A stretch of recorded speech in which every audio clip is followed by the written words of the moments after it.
فأعوذ بالله من الشيطان الرجيم. يا أيها الذين آمنوا كتب عليكم الصيام كما كتب على الذين من قبلكم لعلكم تتقون. وقال تعالى: شهر رمضان الذي أنزل فيه القرآن هدى للناس وبينات من الهدى والفرقان. وقال رسول الله صلى الله عليه وسلم: رب صائم ليس له من صيامه إلا الجوع والعطش، أو كما قال رسول الله صلى الله عليه وسلم. صدق الله مولانا العظيم وصدق رسوله النبي الكريم، ونحن على ذلك لمن الشاهدين والشاكرين، والحمد لله رب العالمين. اللهم صل على محمد وعلى آل محمد كما صليت على إبراهيم وعلى آل إبراهيم إنك حميد مجيد. اللهم بارك على محمد وعلى آل محمد كما باركت على إبراهيم وعلى آل إبراهيم إنك حميد مجيد. معزز محترم মুসল্লিয়ান کرام, আল্লাহ পাকের দরবারে অসংখ্য অগণিত শুকর আদায় করছি। মহিয়ান গরিয়ান সর্বশক্তিমান আমাদের দোয়াটা কবুল করেই মাহে রমজানে আমাদেরকে হায়াত বাড়িয়ে আল্লাহ আমাদেরকে জীবন পরিবর্তনের তৌফিক দান করলেন। শুকর আদায় করি আলহামদুলিল্লাহ।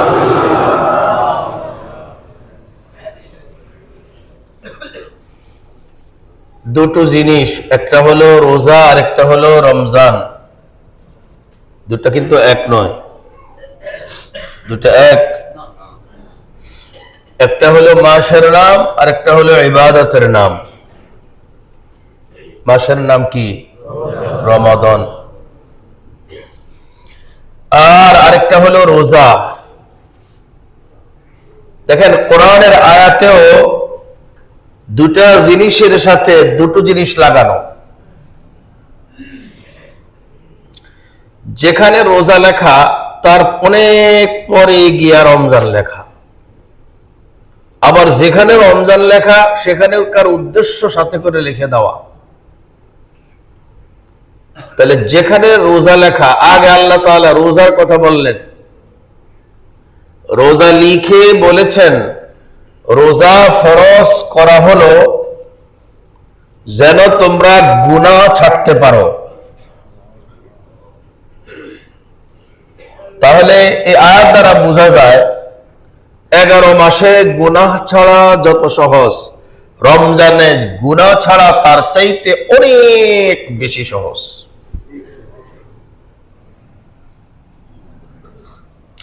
তার মানে রমজান মাসে গুনাহ ছাড়তে যত ইজি হবে 11 মাসে এত ইজি হবে না। এজন্য তো দেখেন না, পুরা 11 মাসে আমরা যতই চেষ্টা করি গুনাহও ছাড়তে পারি না, ইবাদত ধরতে পারি না। কিন্তু রমজানের মাসে আল্লাহর তৌফিকে অনেক মানুষ আমল করে নেই 11 মাস, কিন্তু রমজানের মাসে আইসা সে আমলে হয়ে গেছে। এটা আমাদের জন্য সহজ। এর সাথে কিছু কথা, আবার রমজানের সাথেও কিছু কথা। দেখেন, আল্লাহ বলেন যে রমজান মাস, এখানে তো রোজা বললেন, রোজার সাথে সম্পর্ক হলো গুনাহ ছাড়ার মাস। অর্থাৎ রমজানে রোজার দ্বারা গুনাহ ছাড়া যায়। আর রমজান মাস বলছেন আল্লাহ তাআলা যে রমজানের মাস কোরআন নাজিলের মাস। তাহলে রোজার সাথে গুনাহ ছাড়ার সম্পর্ক, আর রমজানের সাথে কোরআনের সম্পর্ক। আবার কথাটা বলছি, রোজার সাথে গুনাহ ছেড়ে ভালো হয়ে যাওয়ার সম্পর্ক, আর রমজান মাসের সাথে কোরআনের আলোতে আলোকিত হওয়ার মাস।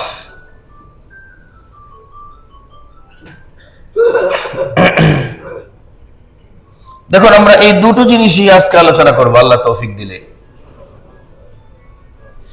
মাহে রমজানে ক্রিটিক্যাল কিছু কথা আছে। যেমন এক হাদিসে মায়ের লগে রমজান নবীজি মিলাইছেন, দুরুদের সাথে নবীজি মিলাইছেন রমজান, এই রোজা রমজানের মায়ের সেবা, বাবার সেবা, বাবা মায়ের সাথে এবং নবীজির দুরুদের সাথে রমজান নবীজি মিলাইছেন সাল্লাল্লাহু আলাইহি ওয়াসাল্লাম। আল্লাহ রাসূল সাল্লাল্লাহু আলাইহি ওয়াসাল্লাম বলেন, ব্যর্থ হোক বিফলে যাক, ব্যর্থ হোক বিফলে যাক, জিব্রাইলের কথার জিব্রাইলের এই কথাগুলোর মূল কথা ছিল ধ্বংস হয়ে যাক। সাল্লাল্লাহু আলাইহি ওয়াসাল্লাম প্রথম মিম্বারে আরোহণ করে একবার বললেন আমিন। জবাব ছিল জিবরিল আলাইহিস সালামের কথার জবাব। মিম্বারের দ্বিতীয় সিঁড়িতে নবীজি পাড়া দিয়ে বললেন আমিন। জবাব ছিল জিবরিল আলাইহিস সালামের কথার দ্বিতীয় জবাব। মিম্বারের তৃতীয় সিঁড়িতে রাসূল পাক কদম দিয়ে বললেন আমিন। এটাও জবাব ছিল জিবরিল আলাইহিস সালামের তৃতীয় কথার জবাব। সাহাবায়ে কেরাম জিজ্ঞেস করলেন, ওগো আল্লাহর রাসূল, মিম্বারে পাড়া দিয়ে জীবনে কোনোদিন দেখলাম না আপনাকে আমিন বলতে, আজকে আপনি কেন আমিন বললেন? মিম্বার আপনি আরোহণ করেন, কোনোদিন আমিন বলেন না, আজকে আপনাকে দেখলাম আপনার আদতের বিপরীতে দেখলাম আমিন আমিন আমিন। প্রথম সিঁড়িতেও বললেন, দ্বিতীয় সিঁড়িতেও বললেন, তৃতীয় সিঁড়িতেও বললেন। এটা তো কোনোদিন দেখে নেই, আজকে দেখলাম কেন? আল্লাহর রাসূল সাল্লাল্লাহু আলাইহি ওয়াসাল্লাম তখন এই তিন আমিনের ব্যাখ্যা দিলেন, যে আমিনগুলো মূলত আমি জিবরিল আলাইহিস সালাম বলেছেন ওই ব্যক্তি ধ্বংস হোক, ওই ব্যক্তি ধ্বংস হোক, ওই ব্যক্তি ধ্বংস হোক। এক ব্যক্তির সাথে বলেছেন যেই ব্যক্তি রমজান মাস পেল আর নিজকে পরিবর্তন করতে পারল না, ওই ব্যক্তি ধ্বংস হোক। যেই ব্যক্তি বাবা মা পেল, তাদেরকে পেয়েও সেবা করে জান্নাত অর্জন করতে পারল না। তৃতীয়বার জিবরিল বলেছেন ধ্বংস হোক সেই ব্যক্তি যেই ব্যক্তি মুহাম্মদ নাম শোনার পরেও দুরূদ শরীফ পড়তে জানল না।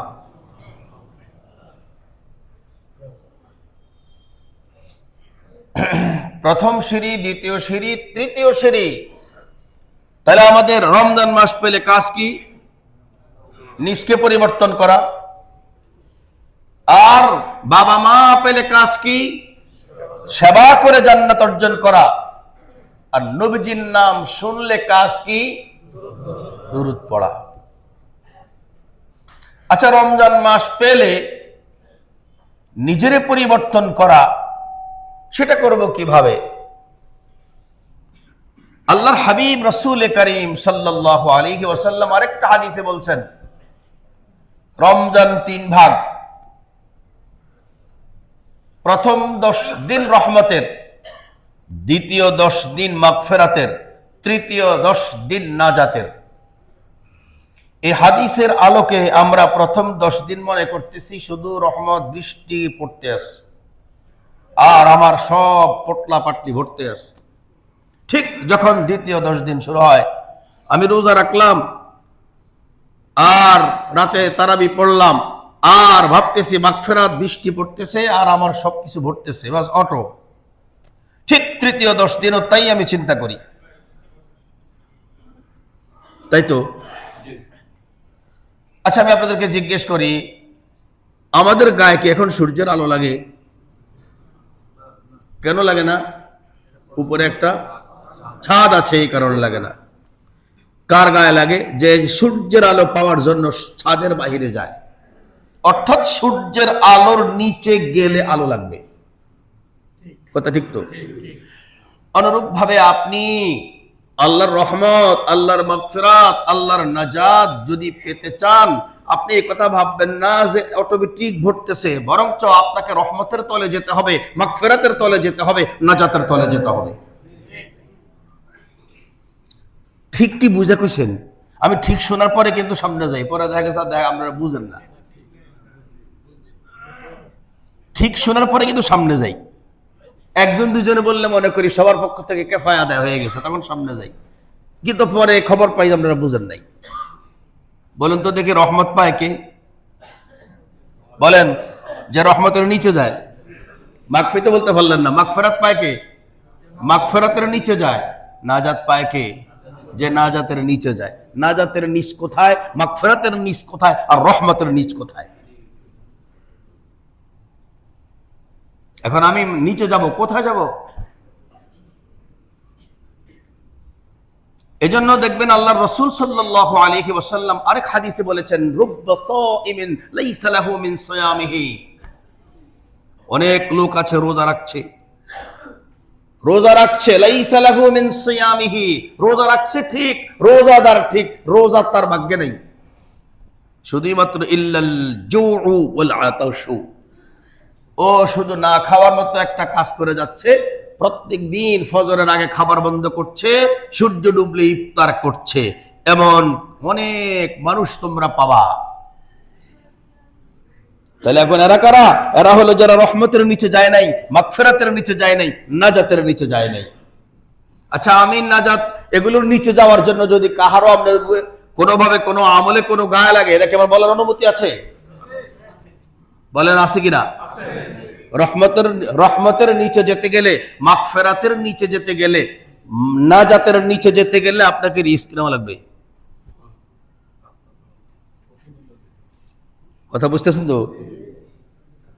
এজন্য এই তিনটা জিনিস যদি আপনি তিনটার নিচে যদি যেতে চান, তাহলে আপনি শুধুই মাত্র সারাদিন না খায়া রাতে শুধুই মাত্র তারাবি পড়ে বসে থাকলে হবে না, বরঞ্চ আপনাকে বাকি ওই 11 মাস দেখতে হবে কোন জায়গায় আমার কোন কোন জিনিসটা আল্লাহ পাকের রুচির বিরুদ্ধে ছিল। সুদ আল্লাহর রুচির পক্ষে না বিপক্ষে? ঘুষ আল্লাহর রুচির পক্ষে না বিপক্ষে?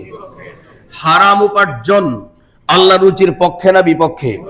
যেই সব মানুষগুলো সুদ, ঘুষ, হারাম উপার্জন বর্জন না করে শুধু রোজা রাখে আর তারাবি পড়ে আর তাহাজ্জুদ পড়ে, যতই পড়ুক কোনো কাজে আসবে না, ও রহমতের নিচেও থাকবে না, ও মাগফিরাতের নিচেও যাবে না, ও নাজাতের নিচেও যাবে না।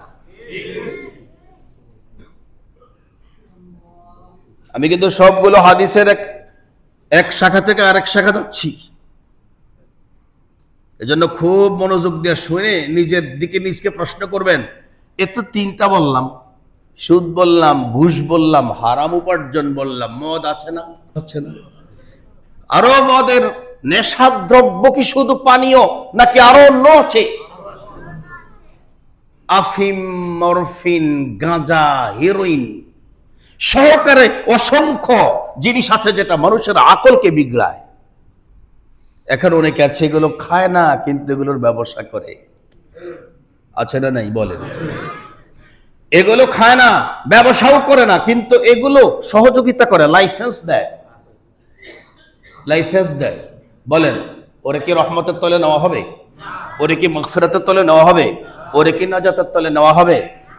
আমার এই কথাগুলো বলার সময় আল্লাহ রসুল কিভাবে বলতেন, নবীজির রগ ফুলে যেত, আমার তো রগ ফুলে না, কারণ আমার হিট কম। রাসূল সাল্লাল্লাহু আলাইহি ওয়াসাল্লাম যখন এই ওয়াজগুলো করতেন, রাসূল সাল্লাল্লাহু আলাইহি ওয়াসাল্লাম কপালের রগগুলো ফুলে এরকম মোটা হয়ে যেত। এটা যদি আপনি না করেন তাহলে আল্লাহর আযাব থেকে রক্ষা দুনিয়াতে পাবেন না, কিয়ামত এভাবেই হবে। অতএব আল্লাহর রহমতের নিচে আসতে হলে আল্লাহর রুচির সাথে নিজকে মিলাতে হবে। 11 মাস মিলানো কঠিন, আল্লাহকে রমজান মাস মিলানো এটা কঠিন হবে না। আসো, একথার অর্থই হলো লাআল্লাকুম তাত্তাকুন, আমি তোমাদের উপরে রোজা ফরজ করেছি এজন্য নয় যে সারাদিন না খায়া থাকবা আর রাতে তারাবি পড়াইবা, আর এই ছাড়া তুমি তোমার অফিসে গিয়া তুমি তোমার সুদে ঘুষে মদে মিলাইয়া সবকিছুতে তুমি থাকবা না, এজন্য রোজা ফরজ করি নাই, বরঞ্চ রোজাকে ফরজই করেছি ওগুলো যেন ছাড়তে পারো যেগুলো আমার রুচির বাহিরে।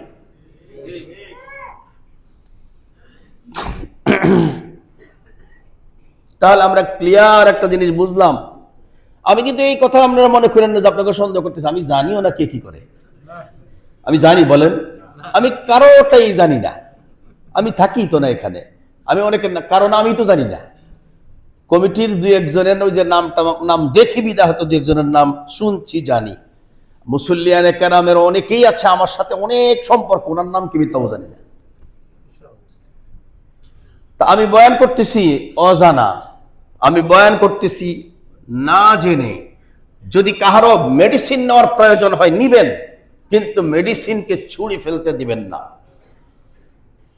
আল্লাহর এই কোরআনের মেডিসিন গ্রহণ করলে আমাদের ইহকালে সুখ হবে, পরকালও সুখ হবে।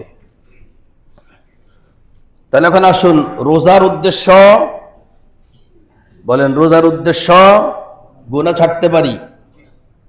রোজার উদ্দেশ্য কি? আমি যেন গুনাহ ছাড়তে পারি। এবার আমি আপনাকে জিজ্ঞেস করি, চক্ষু বন্ধ করলে কে বেশি মায়া করে বলে মনে করেন? আল্লাহর পরে মা। এটা আপনারা শুনে আসছেন, মানুষে বলে মা সবচেয়ে মায়া করে, মা সবচেয়ে মায়া করে, মা সবচেয়ে মায়া করে। এটা শুধু একটা স্লোগান। আমি একটা শরীয়তের একটা মাসআলা আপনাদেরকে বললে আপনারা এটা ক্লিয়ার বুঝবেন।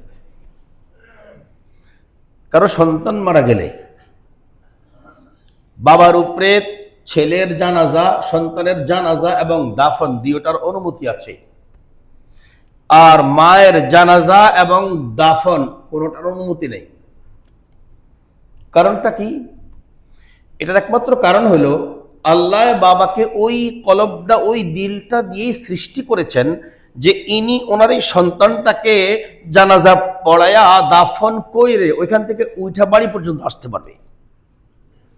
কিন্তু মার পেটের মধ্যে এই শিশুটা 10 মাস ভাড়াটিয়া, আহা, বলেন না, স্থায়ী বাসিন্দা। একজন ভাড়াটে যেমনি করে বাড়িওয়ালার বাড়িতে কয়েক বছর থাকার পরে একটা ছোট সম্পর্ক হয়। আল্লাহ রাব্বুল আলামিন একজন মায়ের পেটে একজন শিশুকে ওরকম ভাড়াটিয়ার মতো মাত্র 10 মাস রাখেন, কিন্তু দিলের পাশে রাইখা এমন একটা সম্পর্ক তৈরি করে দেন। আল্লাহ কয়, আমি জানি জানাজা আর দাফন করার পরে এই মা ওইখান থেকে ফেরত আসতে পারবে না, ও কবরে শুয়ে যাবে, ওরা কেউ উঠে আনতে পারবে না। আচ্ছা মানলাম, আমি ভাড়াটিয়া বলে মা বোনরা তো শুই না, আবার আমার কোনটা মনে করে। কেন বললাম ভাড়াটিয়া? দেখেন, এই শিশুটা যে পেটে থাকে, এই মা শিশুর কোন অঙ্গটা বানিয়ে দিছে? বলেন না, চুল, হাত, আঙ্গুল, তার মানে প্রত্যেকটা অঙ্গ শিশু তার নিজস্ব অঙ্গ, ওরে বানিয়ে দিছে মহান আল্লাহ। মহান আল্লাহ হাত বানালেন, পাও বানালেন, পেট বানালেন, পিঠ বানালেন, পুরো অঙ্গ প্রত্যঙ্গ সবকিছু সৃষ্টি করলেন যে আল্লাহ। মা শুধুমাত্র পেটে রাখলেন, বানালেন আল্লাহ। মা তার পেটে রাখা এত মায়া, যিনি বানালেন তার কত মায়া।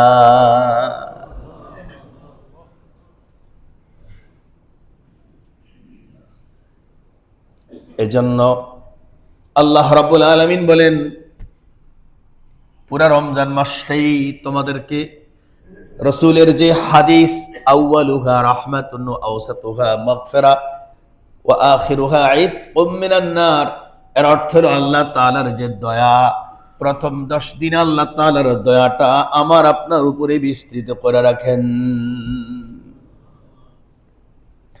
দয়ার সাগর আল্লাহ, আল্লাহ তার পুরো দয়াটা দিয়ে আমাদেরকে ঢেকে রাখেন। আমরা যেন কোনো গুনাহ ছাড়তে গেলে কষ্ট না পাই, মায়া করে আল্লাহ সাহায্য করে দেন। পরীক্ষা করে দেখেন, আমরা যারা যেই গুনাহে অভ্যস্ত আছি, এক একটা গুনাহ ছাড়তে গেলে রমজানের আগে কত কষ্ট লাগতো, আর এই 10 দিনের ভিতরে ছাড়লে যে কষ্ট লাগবে না, তার পরীক্ষার জন্য গুনাহগুলো ছেড়ে দেখেন। একজন সুদখোর যদি গুনাহ ছেড়ে দেয়, এর মোকাবেলা আল্লাহ তাআলা করবেন কি? তার হালাল পথ খুলে দিবেন। একজন ঘুষখোর যখন তার এই ঘুষটা ছেড়ে দিবে, আল্লাহ তাআলা তারে তার প্রয়োজন মাফিক চলার জন্য যতটুকু হালাল রিজকের দরকার, আল্লাহ করবেন তাকে দয়া করে 10 দিনে তারে সেই ব্যবস্থাটা করে দিবেন। ঠিক তেমনি করে যত রকমের অন্যায় অবিচার মানুষ করে শুধুই মাত্র পেটের দায়ে, দুটো হাড় ছাড়া অঙ্গ সবগুলো অন্যায় করায়, আল্লাহ রাসূল বলেন, মাইয়াযমান লি মা বাইনা লাহইহি ওয়া মা বাইনা রিজলাইহি আজমান লাহুল জান্নাহ। আমি এই জায়গা মানটাকে ইসমে শর্ত বানিয়েছি। উলামায়ে কেরাম তো বলবেন যে হুজুর আপনি মাইয়াজমান বললেন কেন? এটা তো মাইয়াজমানু। আমি এটাকে মাইয়াজমান বলেছি ইসমে শর্ত। সবাইরে বলছি না এই কথাটা, শুধু উলামায়ে কেরামরে বলছি। এই রাওয়ায়াতের মধ্যে ইবারাতের তেলাওয়াত মাইয়াজমান মাইয়াজমানু। যখন আমি মাইয়াজমান বলি তখন মানটাকে ইসমে শর্ত বানাই। ইসমে শর্তের কাজ হলো তার ফেলকে জজম দেওয়া, এজন্য মাইয়াজমান। আর ওটা হলো জবাবে তার জবাব, শর্তের জাযা। মাইয়াজমান লিমা বাইনা লাহইয়াই ওয়া মা বাইনা রিজলাই আজমান লাহুল জান্নাহ। অথবা যদি এমনি পড়েন, মাইয়াজমানু লিমা বাইনা লাহইয়াইহি ওয়া মা বাইনা রিজলাইহি আজমানু লাহুল জান্নাহ। আল্লাহর হাবিব বলেন, যতগুলো অঙ্গ তোমার এই বডিতে আছে সবগুলো আমার কথা নাই, শুধুমাত্র হাড় ছাড়া দুটো অঙ্গের জিম্মাদারি তুমি হও, আমি তোমার জান্নাতের জিম্মাদারি নিয়ে নেই।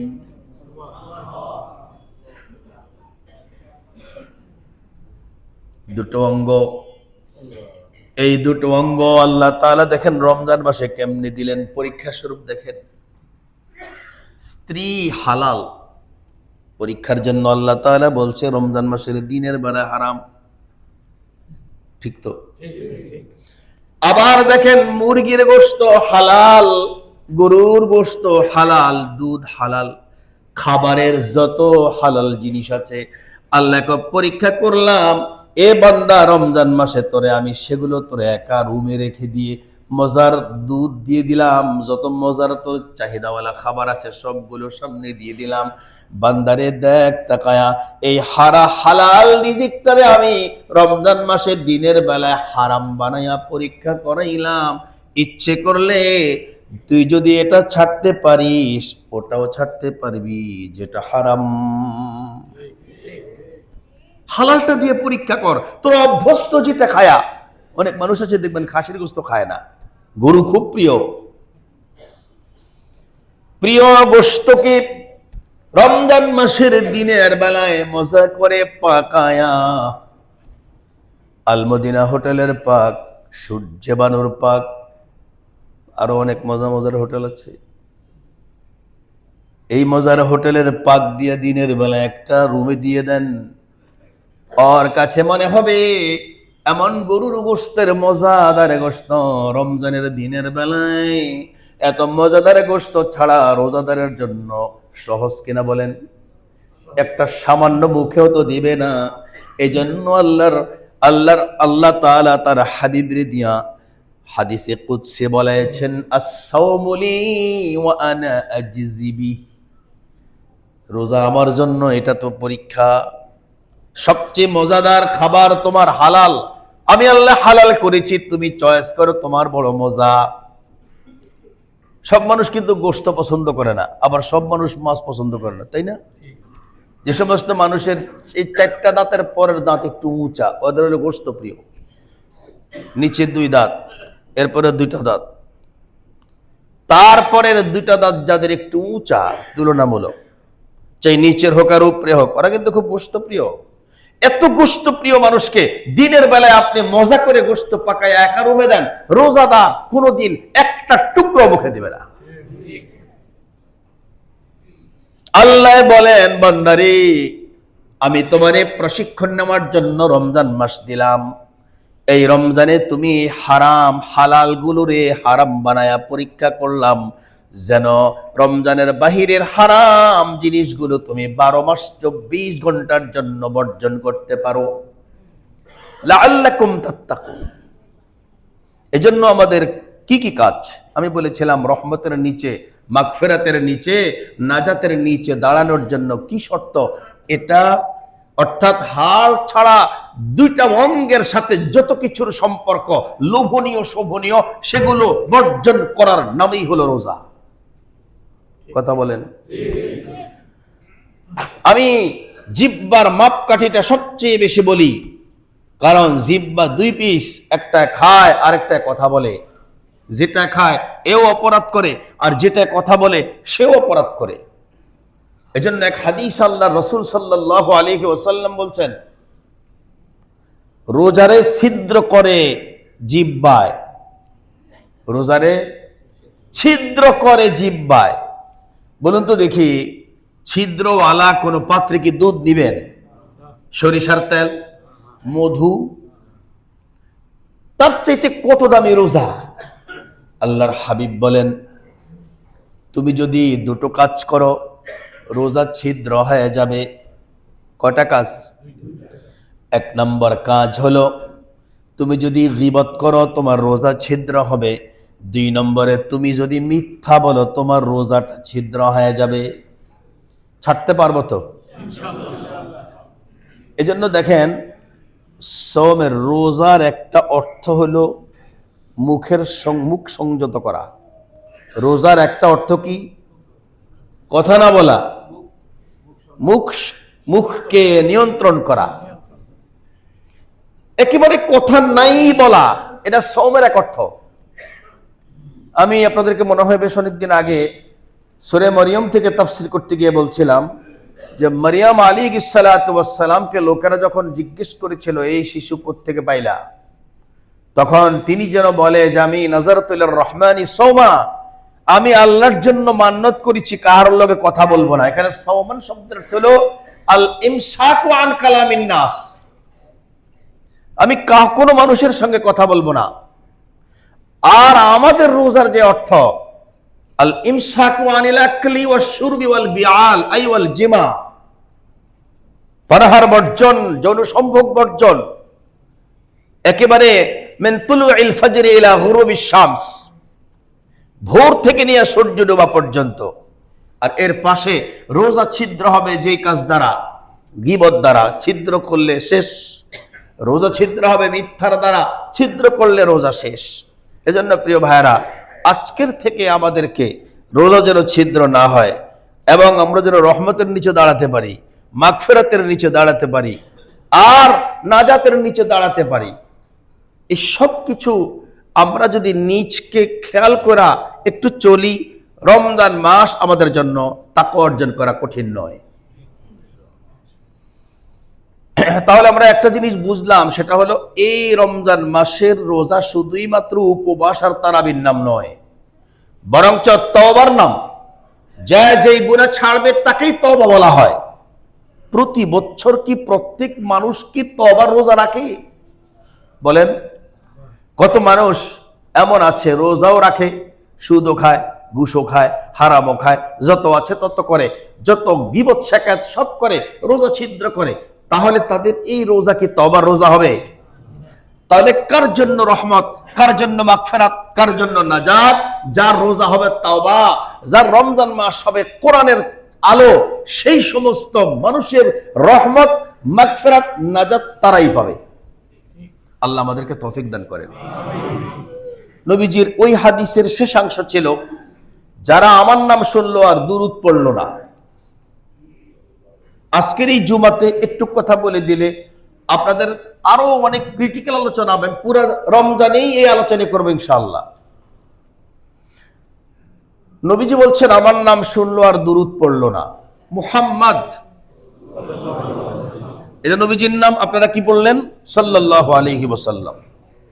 এক লোকে এই মাত্র মুসলমান হলো, সেই লোকে মুহাম্মদ শোনার পরে সাল্লাল্লাহু আলাইহি ওয়াসাল্লাম পড়লো।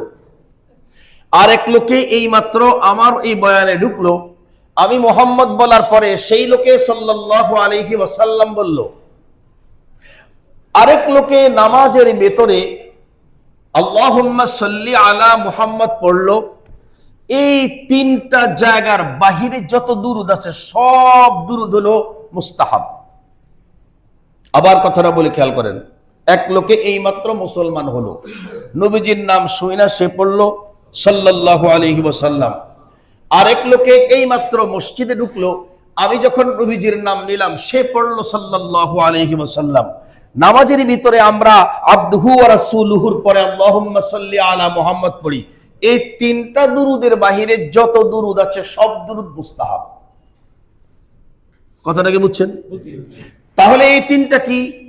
যে লোকে এখন মাত্র মুসলমান হওয়ার পরে মুহাম্মদ শুনলো আর সে সাল্লাল্লাহু আলাইহি ওয়াসাল্লাম পড়লো, সে ফরজ আদায় করলো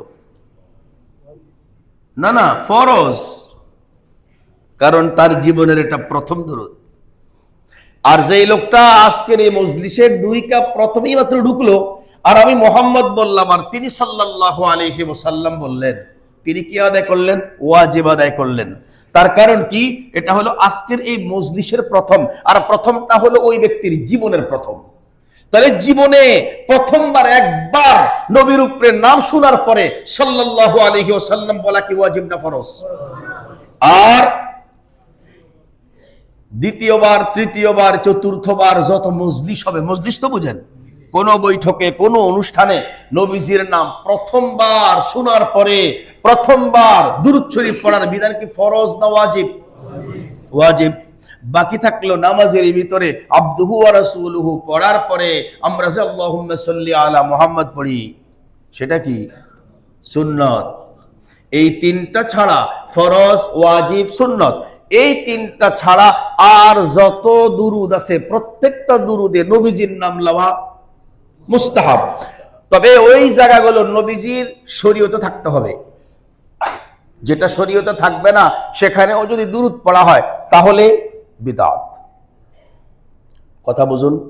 মুস্তাহাব হওয়ার জন্য কই থাকতে হবে? মুস্তাহাব হওয়ার জন্য কই থাকতে হবে?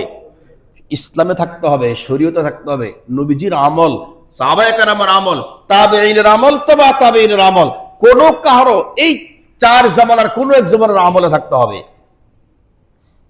যদি থাকে তাহলে সর্বনিম্ন হলো মুস্তাহাব, নামাজের ভিতরে সুন্নত, বৈঠকের প্রথমে ওয়াজিব, জীবনের প্রথমবার ফরজ। এর বাহিরে, শরীয়তের বাহিরে যদি কেউ মন গড়া দুরূদ পড়ে তাহলে সেটা কি সুন্নত হবে না বিদআত হবে? এবার আসুন আমরা বিদআতের একটা উপমা দিয়ে শেষ করি। বিদআতের একটা উপমা দেই। ফতোয়া শামীর নাম তো আপনারা অবশ্যই শুনেছেন। আসলে ফতোয়া শামীর নাম হলো রদ্দুল মুখতার। এটাকে ফতোয়া শামী বলা হয় শাম দেশের নামে। আর ফতোয়া শামীর মুসান্নিফের এই ওনার মূল নাম হলো আল্লামা ইবনে আবিদিন শামী রাহিমাহুল্লাহু তাআলা। ফতোয়া শামীতে লেখা, কোন ব্যক্তি যদি ফরজ ওয়াজিবকে অগ্রাধিকার না দিয়ে যদি দুরূদ শরীফ তালে তালে শুধু পড়ে সময় কাটায়, ফরজের ভিতরে ওয়াজিবের ভিতরে তাল মিলানোর জন্য যদি কেউ দুরূদ পড়ে, ওটাও বিদআত। এমন শিক্ষা নবী কাউরে দেন নাই, এমন শিক্ষা সাহাবায়ে কেরাম কেউরে দেন নাই। যেমন আমাদের বর্তমানে ওয়াজগুলো 2 রকম হয়। একরকম ওয়াজের মধ্যে শুরু দিয়ে দুরূদ থাকলেও, শেষে দুরূদ থাকলেও, মাঝখানে ওয়াজের ফাঁকে ফাঁকে কেউ দুরূদ পড়ে না। আরেক রকমের বক্তারা করে কি, শুরু দিয়েও দুরূদ পড়ে, শেষেও দুরূদ পড়ে, কতক্ষণ পর পড়ে আল্লাহুম্মা সাল্লি আলা, আছে না নাই? ঠিক জাস্ট এই প্রথাটাই, যেটা আমি আপনাকে এখন শুরু দিয়ে দেখালাম, এই তাল বাজানোর জন্য যারা দুরুদ পড়ে তাদের দুরুদ বেদাত, এখন যারা তাল মিলানোর জন্য মাঝে মাঝে গান গায় তাদেরটা কি হবে? আপনি এটার সমাধান করুন, আমি করব না। ফতোয়ায়ে শামিতে ওই দুরুদের কথা লেখা। আরেকটা উপমা দিই আপনাদেরকে, আজানের আগে আজানের পরে, আজানের আগে বলেন, শরীয়তে আছে আজানের পরে দোয়ার আগে দুরুদ আছে। আমাদের দেশে অনেক মসজিদ এমন আছে যে মসজিদগুলোতে আজান দেওয়ার আগে মুয়াজ্জিন সাহেব দুরুদ পড়তে থাকে, আছেনি বলেন?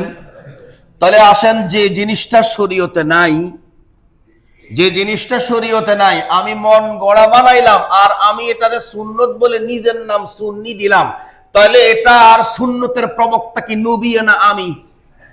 সব কথা বলেন, নবী তো দিলেন না, আমি নিজে বানাইলাম, আমি বেদাতি, আমার নাম দিলাম আমি সুন্নি। আছে না নাই বলেন?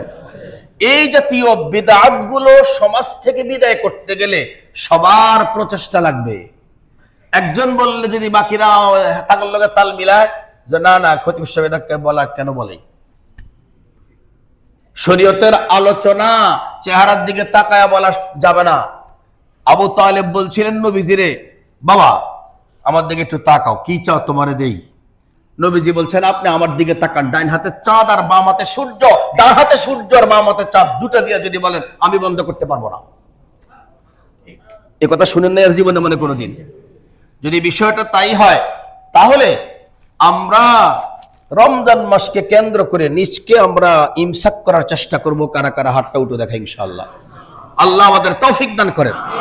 নামান অত এখন বলবেন যে হুজুর ইমসাক তো বুঝলাম না। একটু আগে বুঝাইছি আমি, ইমসাকের দুই অর্থ, একটা হলো হাড় ছাড়া দুইটা অঙ্গ কন্ট্রোল, এর মাঝে রোজা ছিদ্র করে যে দুইটা বদ আমল দ্বারা, সেটা হলো গীবত আর মিথ্যা। আর আমরা পূর্বের আমাদের গুনাহগুলো করব বর্জন ইনশাআল্লাহ। আল্লাহ আমাদের তৌফিক দান করেন।